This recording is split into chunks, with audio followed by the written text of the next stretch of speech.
शिव जी के वाद्य यंत्रों में एक प्रमुख वाद्य यंत्र भपंग था।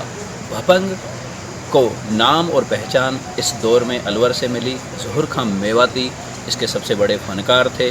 उनके सुपुत्र उमर फारूक, इन्होंने भपंग को नई पहचान दिलाई देश और दुनिया में। आज भपंग और उमर फारूक एक नाम हो गए थे दोनों। और भपंग की जो तान थी, इसे सुनने के लिए लोग ललायत रहते थे देश दुनिया में हर जगह। आज इस भपंग को पहचान देने वाले उमर फारूक जैसे खास शख्सियतों के लिए हम एक खास कार्यक्रम का आयोजन कर रहे हैं, जो उमर फारूक के साथ ही समस्त कला जगत को एक श्रद्धांजलि ही नहीं है, बल्कि कला को बढ़ावा देने का एक विनम्र प्रयास है। ज़हुर खां के पुत्र उमर फारूक हमेशा हमारी यादों में बसे रहेंगे। उमर फारूक ने देश ही नहीं विदेशों में अपनी कला का प्रदर्शन किया। भपंग एक छोटा सा वाद्य यंत्र है, लेकिन उन्होंने इसे ऊंचाई तक पहुंचाया। आज हम सब पूरे देशवासी हम उनको याद करते हैं और उनको श्रद्धांजलि अर्पित करते हैं। उमर फारूक की भपंग की गूंज अलवरी नहीं, 7 समुंदर पार भी याद किया जा रहा है। उमर फारूक ने अपने एक छोटे से वाद्य यंत्र भपंग को विदेशों में एक विशेष पहचान दिलाई है, और यही वजह रही है कि उन्होंने अपने वाद्य यंत्र की बदौलत विदेशों का प्यार भी अपनी झोली में बटोरा है। उमर फारूक एक वो नाम, वो शख्सियत, वो पहचान जिसने अलवर को देश में ही नहीं विदेशों तक पहुंचाया है। उमर फारूक अलवर के ब्रांड एम्बेसडर थे। एक बार जब अपने स्वरों के साथ वो भपंग के स्वर छेड़ते थे तो पूरी दुनिया उनकी कायल हो जाया करती थी। उमर फारूक को सुनने के लोग घंटों इंतजार करते हैं, उनकी बेचैनी रहती थी, लेकिन जब वो स्वर छेड़ते थे तो लोग घंटों तक सुनते रहते थे।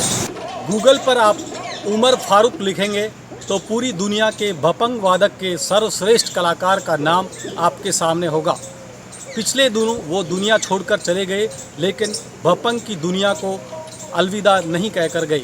आज भी उनकी नई पीढ़ी भपंग को लेकर देश और दुनिया में नहीं, अंतर्राष्ट्रीय स्तर पर नई पहचान बनाने के लिए आगे बढ़ चुकी है।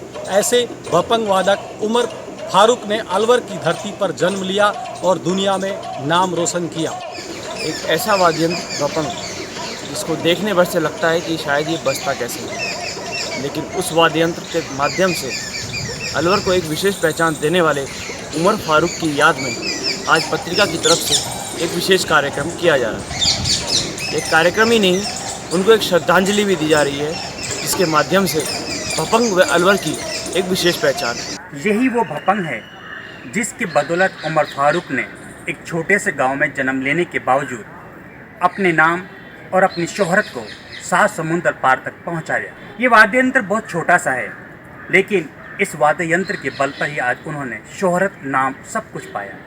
उमर फारूक ये उस शख्सियत का नाम है, ये उस भपंग वादक का नाम है, ये उस अलवर के ब्रांड एम्बेसडर का नाम है, जो आज किसी भी परिचय का मोहताज नहीं है। अलवरी नहीं, राजस्थान ही नहीं, हिंदुस्तान ही नहीं, 7 समुंदर पार भी उमर फारूक का नाम याद किया जाता है।